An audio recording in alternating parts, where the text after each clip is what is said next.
അതിൻ്റെ ഇൻഫർമേഷൻ ഞങ്ങൾക്കിപ്പോൾ വന്നേ ഉള്ളൂ. ഞങ്ങളോട് ഔദ്യോഗികമായി ഒന്നും ബന്ധപ്പെട്ടിട്ടില്ല എന്നുള്ളത് മുഖ്യമന്ത്രി ക്ലിയർ. അത് പറഞ്ഞു കഴിഞ്ഞാൽ ഇനി ബന്ധപ്പെട്ടതിന് ശേഷമുള്ള കാര്യങ്ങൾ ഗുണമാണോ ദോഷമാണോ, അതല്ല അത് രാജ്യരക്ഷയ്ക്ക് വേറെ വല്ല പ്രശ്നങ്ങളുണ്ടോ, അതല്ല ഇത് ഈ കരാറിൽ ഉണ്ട് എന്നവർ പറയുന്നുണ്ട്, അതുണ്ടോ ഇല്ലേ, എല്ലാ കാര്യങ്ങളും പരിശോധിച്ചിട്ട് മറുപടി പറയാം എന്ന് ഫ്ലോറിൽ ക്ലിയറായിട്ട് ഈ വിഷയം വന്നപ്പോൾ തന്നെ പുതിയ മുഖ്യമന്ത്രി പറഞ്ഞതാണ്.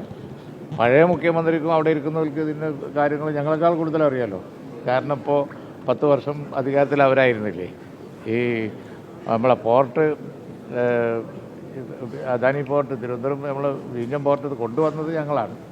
പക്ഷേ പിന്നുള്ള കാലം ഇത് വേറൊരു ഗവൺമെൻറ് ആയിരുന്നല്ലോ ഇവിടെ. അപ്പോൾ എന്തൊക്കെയാണ് കരാറിലുണ്ടാവുക ഇല്ല എന്നുള്ളതൊക്കെ അവർക്കല്ലേ കൂടുതലറിയാം. ഞങ്ങളൊക്കെ ഒന്ന് എടുത്ത് നോക്കട്ടെ, കടലാസൊക്കെ ഒന്ന് എടുത്ത് നോക്കുമ്പോഴല്ലേ ഇപ്പോൾ പലതും ഞങ്ങൾക്ക് ഒരു മാസമേ കിട്ടിയുള്ളൂ, ഒരു 1.5 മാസമല്ലേ കിട്ടിയുള്ളൂ. അത് കഴിഞ്ഞിട്ട് പറയാം. ആദ്യം തന്നെ നിങ്ങൾ കോൺട്രവേഴ്സിക്ക് എല്ലാത്തിലും കോൺട്രവേഴ്സിക്ക് പ്രാമുഖ്യം കൊടുക്കണ്ട. നമ്മൾ അല്പം നിർമ്മാണാത്മകമാണ്, അതുകൊണ്ടാണ് ഞാൻ ഇന്നോവേഷൻ പറഞ്ഞത്.